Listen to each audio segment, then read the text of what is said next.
Hi, everybody. Welcome to tonight's Film Studies Online discussion of Frozen River, a film that was recommended for us and introduced by Amy Corbin of Muhlenberg College. Amy, how are you this evening? Hey, doing fine. Hi, everybody. I think it's great that you suggested this. When we were talking about this movie, I mentioned to you, I know that we had seen Imitation of Life last year as part of this series. And of course, this also has, in my mind, struck a chord with Winter's Bone. Mm, And so I think that there's a lot to talk about. There's a lot to talk about in the movie in general, but particularly for the folks joining us who saw those films as well and are, as you mentioned just a few moments before we came on, uh, interested in or well versed in melodrama, certainly. mhm. So I look forward to a good discussion tonight. For those of you joining us, please keep your audio on mute until I call on you to ask your question or make your comment. I will know to call on you because you will please use the raise hand function within Zoom. And I will call on folks in the order that their hands appear to me. And we can usually get through everybody at least once. So just hang in there and we'll get to you. In addition, we will have the chat window going, and you can certainly talk amongst yourselves in there, make other comments or points about the movie, and introduce yourselves if you care to. And if you're from far away outside of the greater Philadelphia area, please consider visiting the Where in the World section at brynmarfilm.org. It's in the Film Studies Online portion. And let us know where you're from. We've had folks join us from all over the country and even further away than that. And we'd love to know where folks are joining us from and how they heard about us and so on. So with that said, I believe we can get started, and we have for the first hand raised, as is often, though not entirely always the case, the Glusmans. Glusmans, what say you? Well, first I say good evening. Good Second, I evening. say thank you for another interesting choice. Not a movie we had seen when it came out. I would agree there are probably 7 or 8 topics that I started to think about. I guess for both of you, one of the things I thought was very interesting was the way cinematography was used to maintain. I'm going to use my terms and see how close you tell me I got. Sort of to maintain the status quo of the way the story was going very well. I realized only halfway through what the cinematography was really helping do for the movie with the views of the cold and the ice. And I also was wondering, because I didn't see anything, how much of this was shot in these great outdoor scenes as opposed to on set.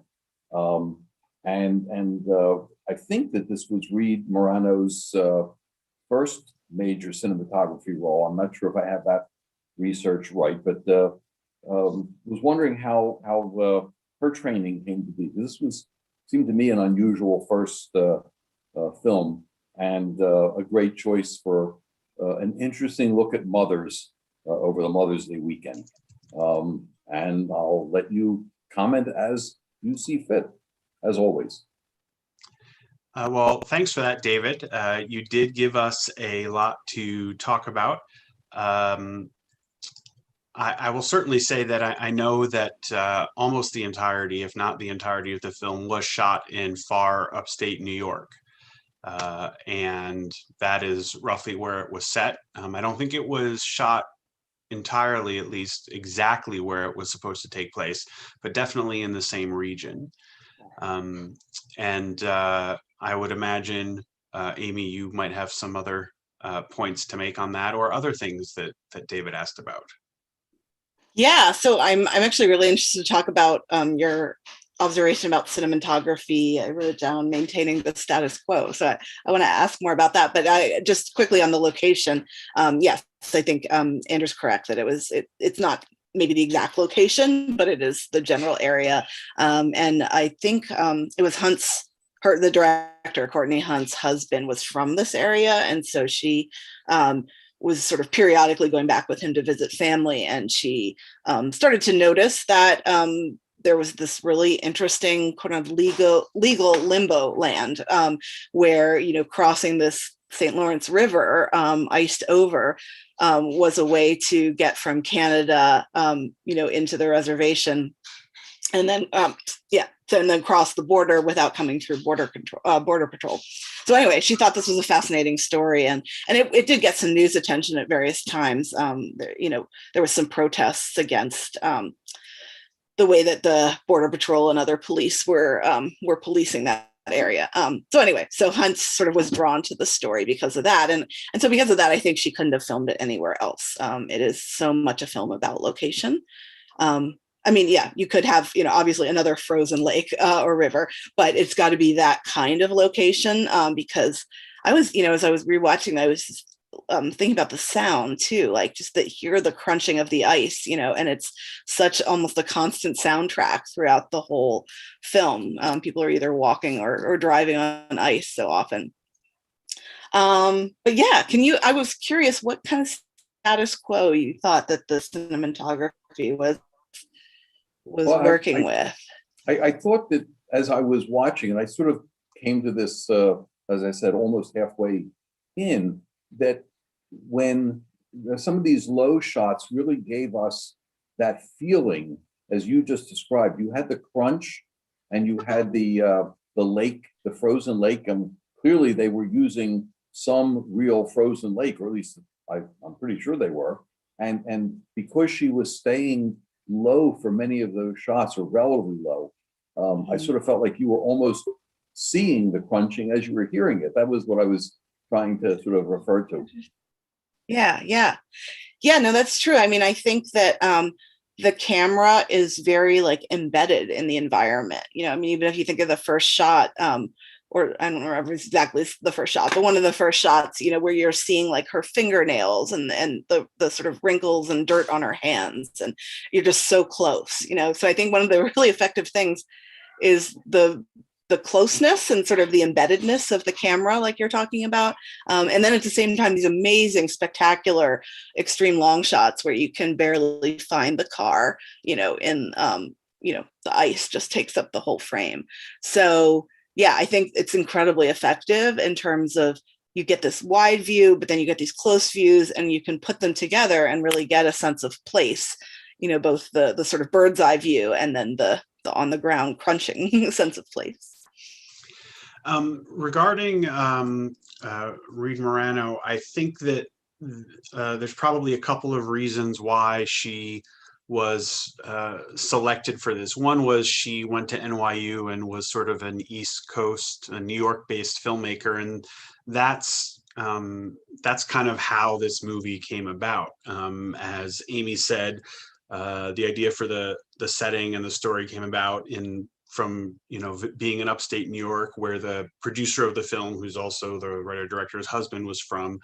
But my understanding is that some of the talent was brought on board, particularly Melissa Leo got interested in the role because she met the filmmaker at a film festival in New York State. And so Morano, being an NYU graduate, New York-based filmmaker, at least at that point in her career, it sort of makes sense. In addition, one film she'd shot before this was a documentary about people living near the US-Mexico border. And so perhaps there was something in that, either that subject matter, her approach to that subject matter, the detail she captured, perhaps, I haven't seen the documentary, I don't know, that suggested her as a good choice to the writer-director. So, and I think, you know, it's very interesting because if you've sort of heard cinematographers talk, they certainly get some of them anyway, get kind of identified or characterized as working in these sorts of different things,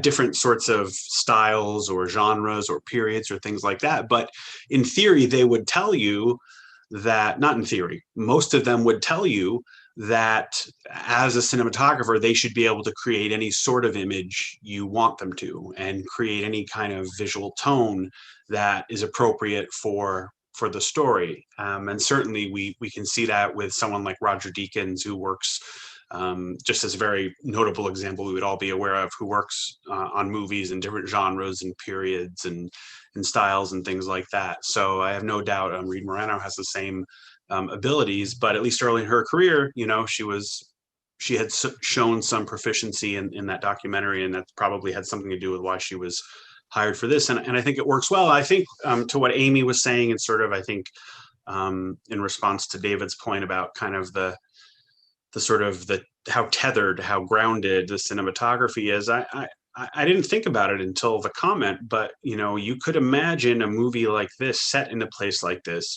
being so related to the outdoors, having a tendency to have more sort of big sweeping shots. And this movie doesn't have very many. And the ones it has are sort of intentionally vague, showing the ice either in such an expanse or in such detail that it's hard to tell which it is. And also sometimes, as Amy said, the characters get lost, literally in the image. So it was an interesting choice, I think, but one that it works very much for the type of story this is, I think. Jean, you have a question or comment? Yeah, that's nice to hear about Reed Morano. I'm a fellow NYU film grad, so happy to hear. I'm always happy to hear them out there working and busy. You've got a bunch who've done that. Yeah, really impressive list too. I was going to start off with a comment on Winterbone, which is great companion film for this. But what I wanted to focus on, what I was always aware of during the film, was just how fluid the definition of family is. Because there's a family that falls apart, and then there's an adoption, and there's babies getting passed around, and then they seem to come back together as sort of a new quote unquote family. Although we don't know, we see the beginnings of them, maybe not always how they pan out, but it's not through blood or even love sometimes, but necessity, which is at the core of that community, I think. And I love that beautiful scene at the ending that gives a little bit of hope to a possible new family or relationship with the son and the girl and the baby standing there as the new home pulls up. Yeah. I mean, go ahead, Amy. No, Andrew, go first. No, I was going to say, I agree. I mean, I think that, there's a lot of sort of things to think about. And, I very much appreciated in Amy's introduction how she grounded this as melodrama, because that reminds us of the importance of what you were just talking about, Jean, which is issues related to the family. And I think that, as we've seen in a lot of movies over the last year plus, and in movies in general, that's a very popular topic, in part because it's one that everybody can relate to in some sense or another, but also because it's such a rich topic. And I think here we see, how the definition, how families can be stretched and pulled and broken and mended and repaired. And I think it's one of the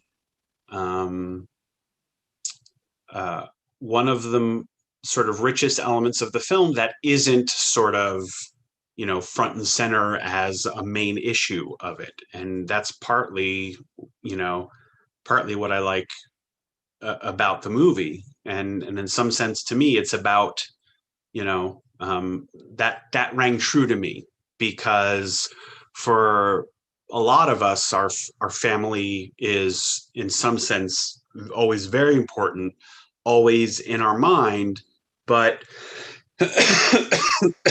sometimes there's a long list of things we've got to sort of sort out before we can sort that out. And that's what the Melissa Leo character, one of the things she's facing in the movie.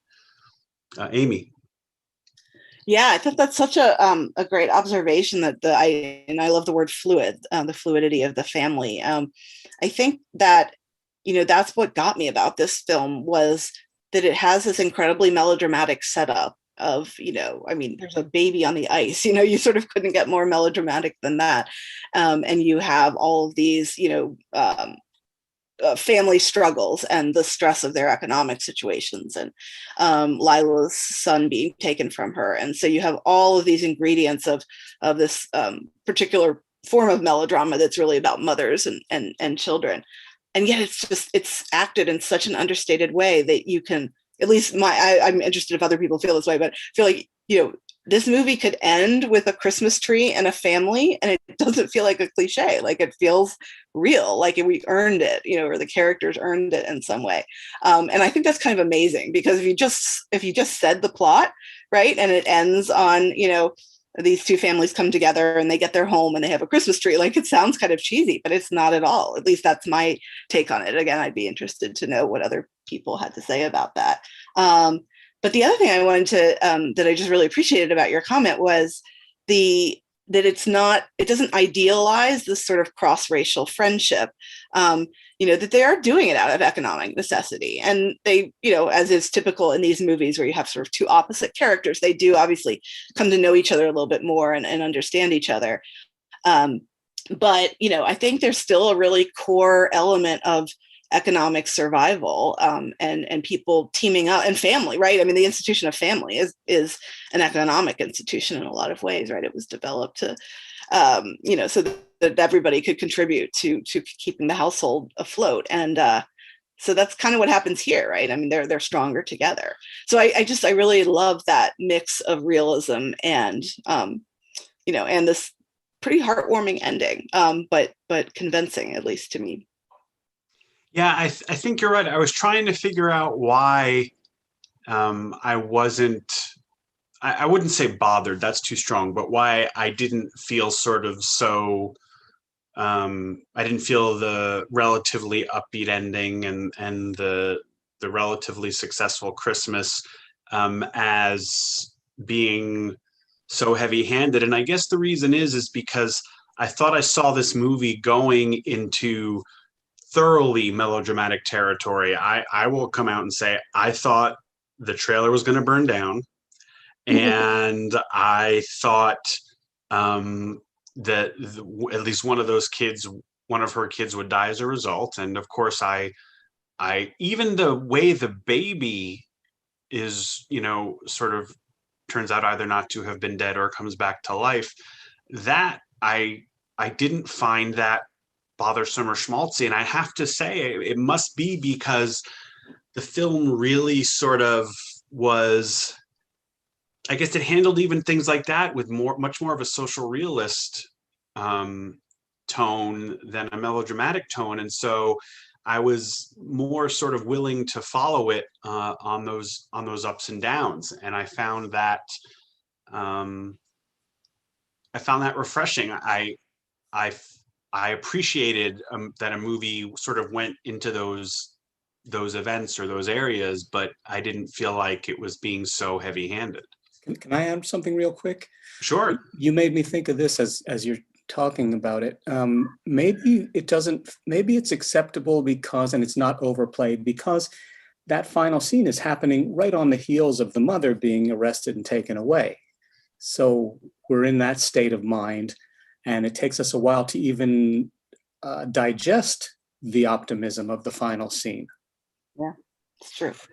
Yeah, she's made a huge sacrifice, right? She's volunteering to go to jail, knowing that somebody without a record and probably a white woman that she is going to get a lesser sentence, and she does. But yeah. Yeah, I think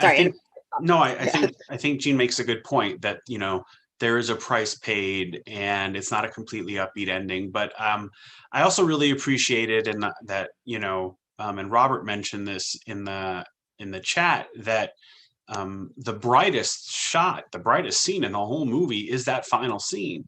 And I love the sort of hope and optimism that the brightness suggests. But there, and you see this sort of the new trailer pulling up, but it's still very grounded, right? It doesn't sort of, it doesn't beat you over the head with the visual optimism. And I just think it's measured in its tone in all regards, including the shot choice. And I think that really works to the film's advantage. The Hirshes, you have a question or comment. Hi, Andrew. Hi, Amy. Thank you for the selection of the movie. I had two comments. One was about a character who never appears but seems very central to the story, and that's the missing husband. So I'm interested in your reflections on that character. I was especially interested in the 10-year age spread between the two kids, which I interpreted as in uncertainty on the part of the wife about the reliability of this person, unless the second child is just accidental. But I don't think so. I think that the age of the two kids stands in for the beginning of a relationship and a decision at some stage amid difficulty to hang with a relationship. And it's interesting that, you know, between the older son, TJ, and the mom, the interplay around what the mom at one point calls Saint Dad, but then also defends him, saying, you know, when he's not in the addiction, he's a good dad.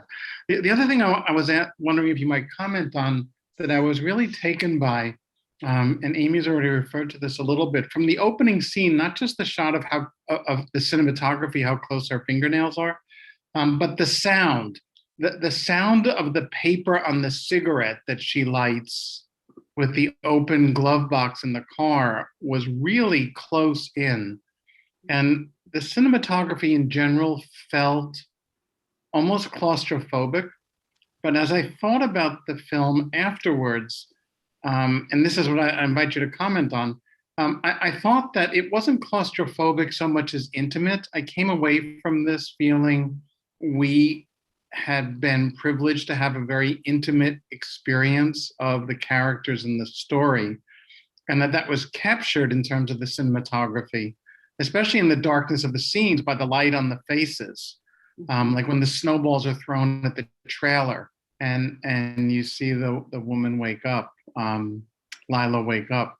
So those two things, the role of the husband, the implicit character of the husband, the nature of the relationship, and whether the overall design of the film struck you as inviting us into an intimate kind of narrative rather than a claustrophobic one.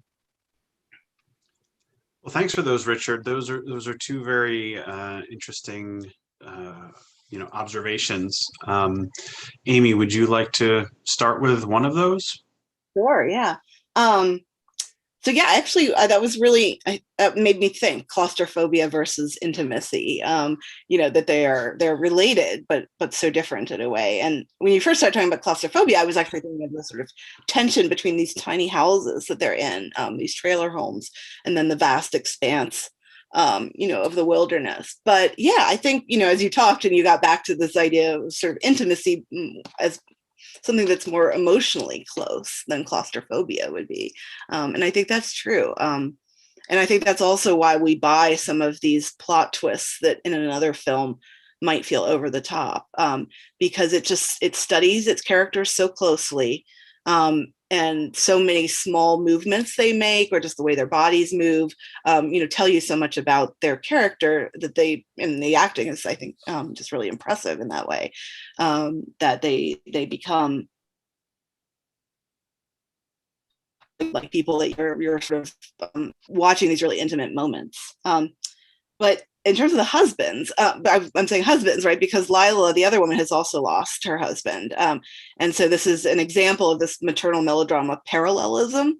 So the film that I referred to in my introduction, Imitation of Life, also has two single mothers, each with a daughter and each without a husband. And so I think there's something important about that setup, or the backstory or the lack of backstory. I don't know how, why Ray and her husband had the second kid. I think we don't get enough backstory to really know that. But I think the setup of two women having been left by husbands and the fathers of their children is basically, making the point about the vulnerability of low-income mothers, and how close to the edge they are. And because they both have lost their husbands and are both on their own, right? Then it sort of, the pairing then makes sense because they kind of mirror each other in that way.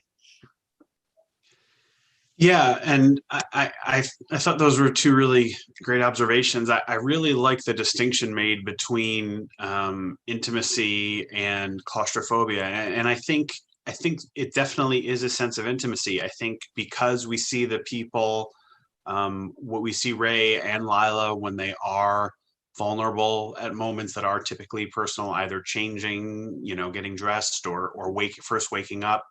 I also think it's because we don't see characters typically going inside other people's homes. People come out. The only people who go in the homes in the vast majority of the film are the people who live there. And everybody else comes out to see the other person. Now, I don't know if that has to do with, some sense of privacy, or perhaps because they're not the biggest homes. I don't know. But you don't see people come into Ray's house. And so what we see in there is sort of things that happen privately for the family. And the same is true with Lila's trailer. And it's shown, in fact, as such a big deal as at the end when Lila, breaks into or forces her way into her former mother-in-law's house to claim her child. And it's, the woman's almost sort of stunned or taken aback by it, in a way, separate from the action that's happening. Just the act of going in like that, I think is telling about how there's some sense, and maybe it has to do with the fact that a lot of these people don't have a lot, but what they have is their home and it's theirs, and it's a sense of ownership and a zone of safety or protection in most cases. I saw the comment made about all those people in the car trunks, and how that must be claustrophobic, but we never see it, right? And which I think is interesting, because that would be an obvious way to show footage of a small space, and would of course also be something that would be a showy bit of cinematography, but that this movie isn't interested in that. Regarding the fathers, yeah, I don't have a sense of the dynamic, although we obviously are given some information that there were ways in which, or periods for which, she mentioned something about him being clean. Ray mentioned something about him being clean for 32 months, I think, during which, the boy's father was, a person, worth struggling with, worth having around, worth trying a relationship. It was a relationship worth trying to save. And I think that in addition to the sort of, genre and sort of narrative,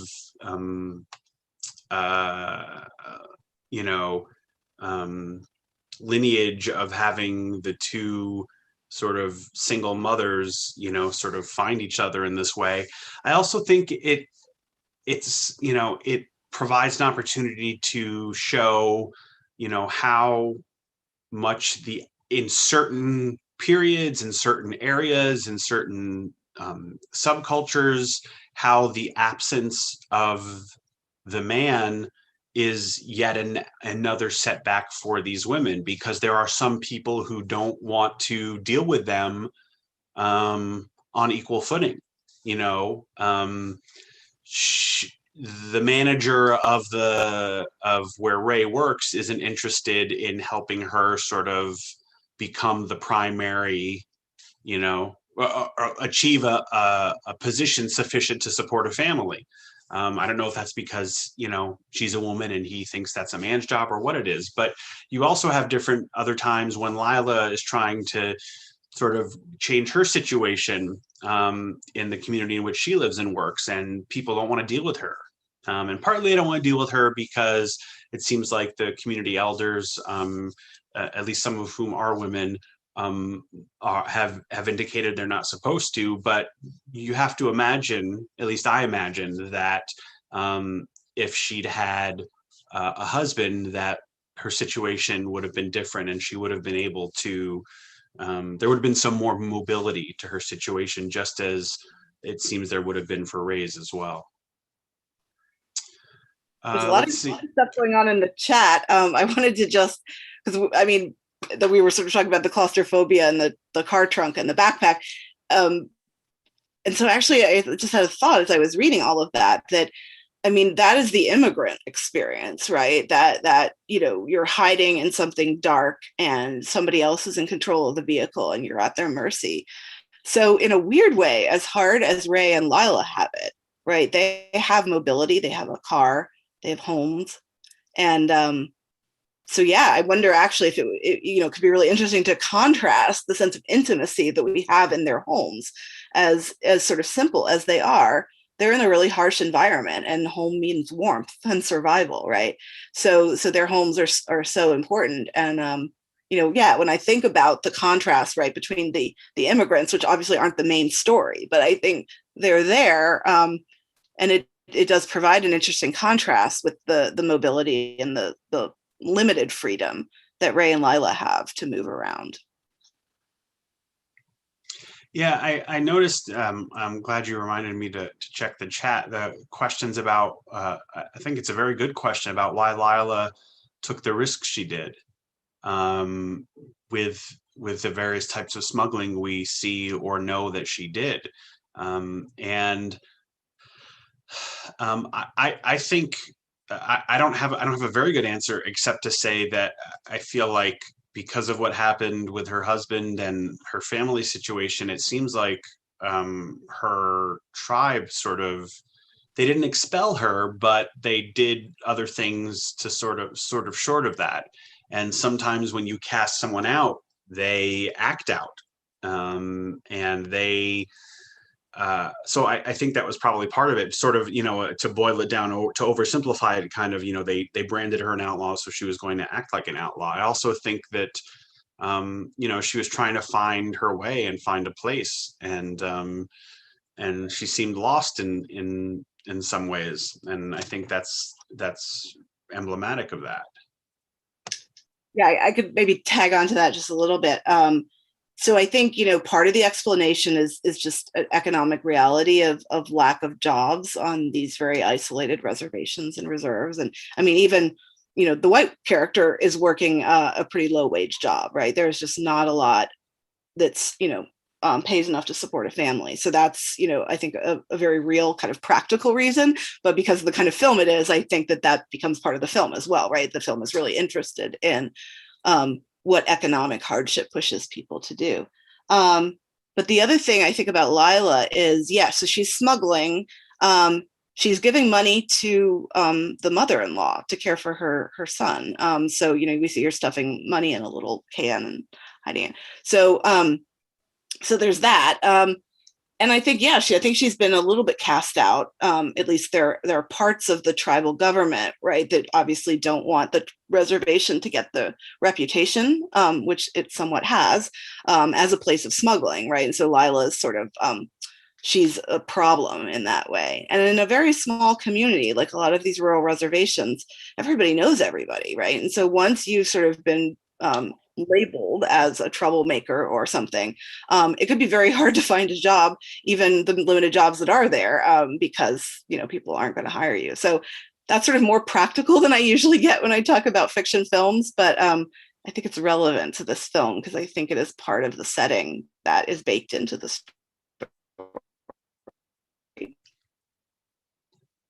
Another thing that came up in the chat was the interesting inclusion of Ray recording those different outgoing messages on her phone. I took that to mean, I took that as her way of sort of figuring that was going to be her only, or at least her first chance of communication with her husband. If she was ever going to sort of be able to communicate with him again, the best shot was that he was going to call her phone, but might not even leave a message. So she was trying to, I mean, the first time she does that, she records her message in this really sort of soft and nice and pleasant voice. And I took that to mean she was hoping that maybe he would leave a message or reach out again, or maybe even come home if she didn't seem angry, if she seemed warm and friendly and welcoming and not at all upset. But then she sort of heard that and realized it just didn't sound like her, and that's not what she wanted to put out into the world. And maybe it's because it's not how she felt. So that's what I took those little vignettes to be, that was her struggling with sort of whether to completely give up on her husband or thinking about her limited options in that regard. I'm wondering, Amy, is that what you thought those little moments were related to? Yeah. Yeah, I don't really have anything to add. I think what you said is what I would say. Okay, great.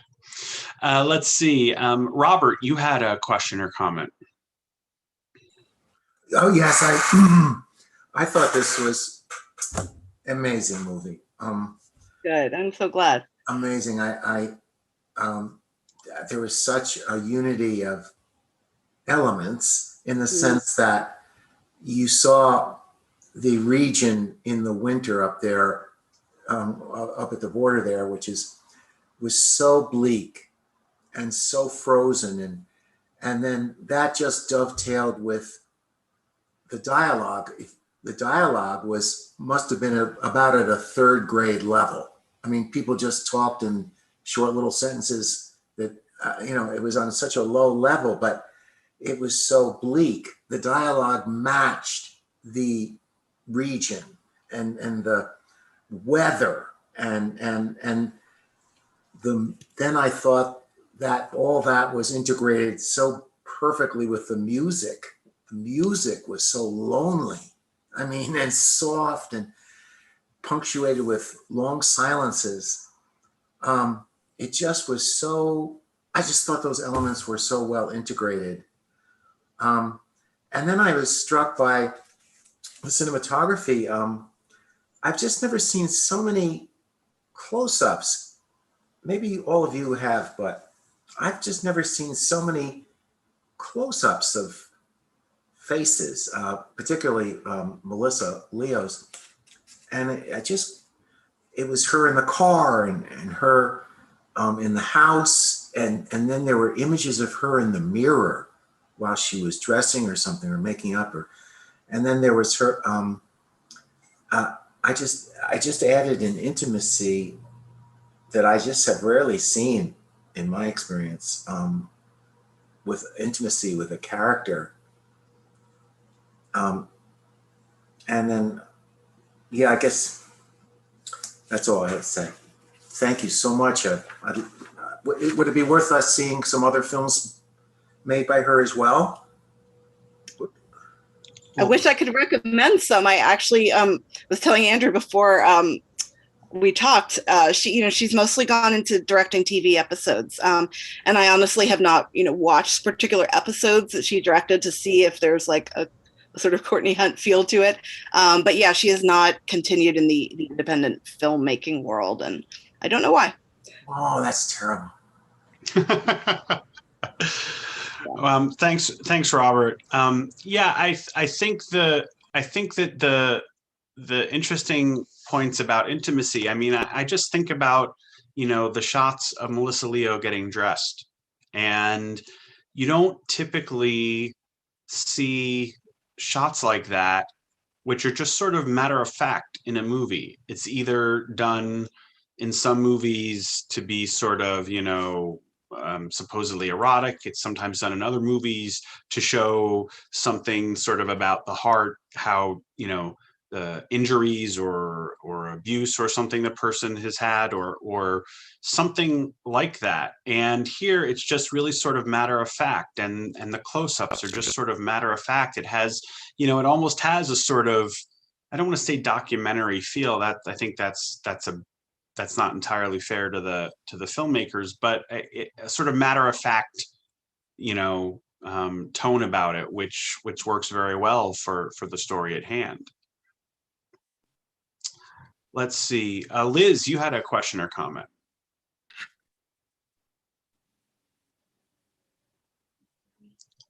Liz, try unmuting again, please. Are you there, Andrew? There you go. Go ahead. Yeah, I thought that what was interesting with that intimacy idea is that the Melissa Leo character did have an aspiration, even in her situation, she wanted her new trailer so that she could take a bath with all those bath salts in a clean bathtub, because they showed her bathtub at one point. And I thought that was another sign sort of intimacy. Yeah, I think that's a good point. You know, a lot of times movies like this are sort of, you know, again, more heavy-handed about what the challenged protagonist considers to be their sign of luxury, or what their sort of secret goal is, or whatever. And here it sort of comes up. It's interesting how it's shown to us in some ways very graphic with the depiction of the bath, but also I thought it was interesting that her son says, you know, you're going to buy more of that stuff you never use, which was just a sort of very teenager-y thing to say. But I think that was a really nice touch, that this was like, you know, this is she seems, you know, lest we think that this person who is doing so much to try to keep her family together, to try to get a better home for her kids, to try to make sure her younger son has a Christmas present, all that stuff, make sure her older son stays in school. She is a human, and she does have a personal desire of her own. And it's good to see that, because that's another thing that stops it from being entirely melodramatic, right? This isn't Stella Dallas, who only wants, you know, to give and give and give for her daughter. There's at least this little element where she's also thinking about herself, and there's nothing wrong with that. And it's, again, another credit to the movie and credit to the realism of the movie that element's included. I also thought it was interesting, and this was a point made by Emily earlier in the chat, about the moment at the end of the film when the tribal police comes to the house to make TJ apologize to the woman that he scammed. I thought I had sort of forgotten about, you know, that kind of moment being left hanging in there. Frankly, that's what I thought the state trooper was coming to the house for when he comes to the house. And so I found it really, I found it to be a wonderful touch that was brought up there. And as Emily says, it's a contrast, you know, in terms of what the punishment, the restitution he's forced to make versus the restitution his mother's forced to make, and the different notions of justice, which I thought was really interesting. Amy, we don't currently have any other questions or comments coming in, so I'm wondering if there's anything else you'd like to mention, or anything you had thought about sharing and hadn't gotten to yet. Yes, although I think as soon as you said there's more hands. Okay, so I guess we'll go. Should we go to the hands first? Sure, go ahead. Okay, thank you. Joan, your question or comment? I was very impressed by the fact, in the desperation when they were having food and there was only one hard-boiled egg, and the TJ talked about the fact that they had to have Tang and popcorn for a couple of nights in a row. And also, I want to know what happened. I see that other actress had died. What happened to her? Oh, sorry, Joan. Thank you for that. This is something that Amy had addressed in her introduction. So if you haven't seen her introduction, you can still find it on our website. When this discussion goes into our Film Studies Online Library, there will also be a link in the same tab to the introduction. And I think Amy covers that well there. But Amy, if you could just very briefly say a little bit about the unfortunate circumstances that befell Misty Upham. Yes, I feel like it's important to talk about, as I said, and I put a link to a really good in-depth article in The Guardian about her life. So that has a lot more detail. So I figured I would sort of have that prepared, so that because it's a really long story, and unfortunately it is. It's kind of amazing how many awful things could happen to one person. She was reportedly. So she when she was growing up, she sort of moved back and forth between some cities in Montana and Washington State, and the Blackfeet Reservation. And she was abused on the reservation, partially maybe because she was sort of in and out and she wasn't sort of part of the community. That's the impression I got, at least a little bit, was that she was sort of harassed and victimized because she wasn't totally from there. And so anyway, so from an early age, she had anxiety and depression issues because of abuse, and then went into the entertainment industry, which is not exactly the most relaxing industry to be in, especially if you're a young woman who's trying to get independent film roles. So she and she faced racism as well in sort of her private life and in the filmmaking world. But anyway, yeah. So then she was, again, apparently, at least the accusation is that she was assaulted by somebody who worked for Harvey Weinstein during one of these award ceremonies for Frozen River. So it really hits home to this movie in particular. And so, after that, I think that she sort of was in a downward spiral mentally, and had substance abuse issues, and, was on a lot of medications to help, because she had just had so much trauma in her life. So yeah, there's a lot more to say, but I didn't want to take up too much time, but I'm glad somebody asked, and I hope anybody who's interested will read that article, because it's a pretty excellent one. And that article, Amy put the link in the chat, so you can go into the chat and scroll through and find the link, and then open it up in the browser on your computer. Let's see. Barbara or Richard, you had another question or comment. Yeah, it's Barbara this time. Thank you. This was just such a thought-provoking movie. I'm going to echo the other comments. Thank you so much for recommending it. I have two comments. One is about TJ, the older son. I had walked away from the movie thinking about the themes of mothers, but he was so parental to his younger brother, and it was really interesting, because he didn't seem to have a father who was an appropriate father for him, but something really helped shape his character in a way that he was so caring, so responsible for the others in his family. It was that was really interesting. The other topic I wanted to raise, and Andrew, you touched on it a moment ago, was the question of justice. And I thought there were so many angles in this film on the issue of justice, whether that was tribal justice versus what the US Border Patrol looks like and the police look like, justice and smuggling, the characters involved in smuggling, whether the characters involved in the smuggling who were so unsavory, particularly in Montreal,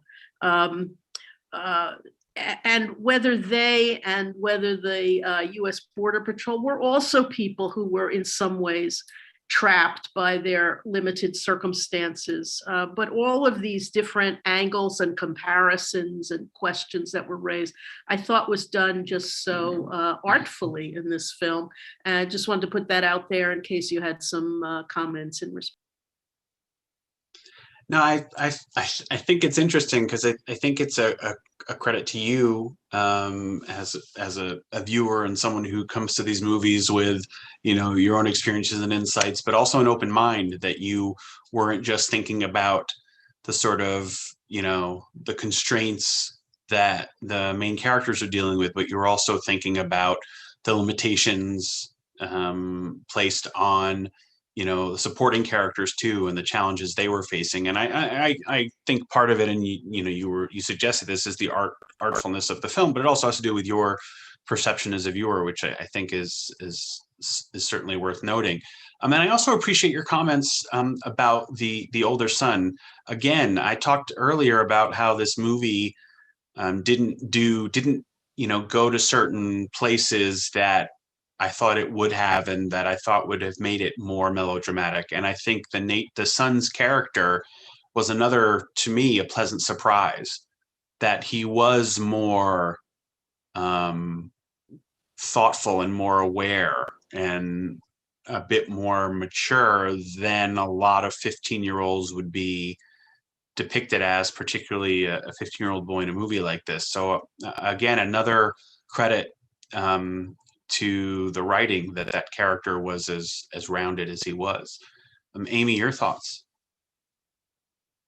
Yeah, I actually wanted to go back to some of the points that Barbara was raising, and actually I see Robert now raising in the chat about these different kinds of justice, because I thought that's such, I thought of it in general, but I had not thought of it in that final moment where you contrast, the restorative justice model of making amends with the punitive model. So I think that's such a smart interpretation. But yeah, I think, overall, this sense of, and this is, in my limited experience throughout Indian country, there is huge skepticism and disregard of borders because of exactly the reasons that Robert wrote. Is that a lot of well, I'll just stick to this particular situation, right? So again, the reservation straddles, or the traditional land straddle the borders between U.S. and Canada, and so they have different citizenships and different passports and all of these things. But from their point of view, it is one legally and culturally coherent territory. And so I think that sort of wider sense of justice of like, who gets to control this land? Do the people on this land have the right to, regulate some actions in their own legal, the wisdom of the two countries that this reservation reserve are in. So anyway, so I think these complicated questions they're everywhere in the film, and so much that the characters talk about it, right? I mean, Lila and Ray have arguments over, whose land is it? Not really, but like they make these little.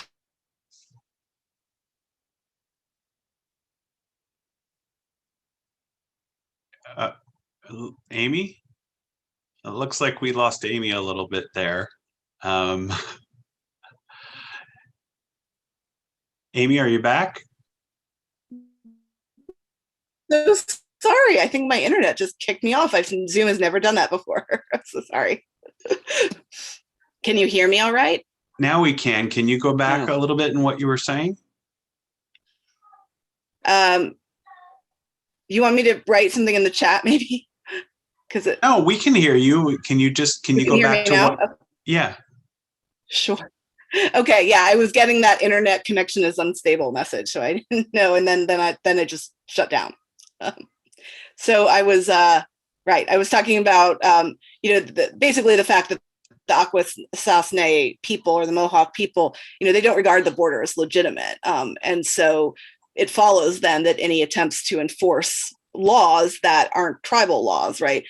Some people then would decide that they're going to either make a statement or they're going to, take advantage of it because of financial necessity, because of the really dire economic situation on a lot of rural reservations. So anyway, yeah. So I think that the idea of justice in terms of whose land is everywhere in the film.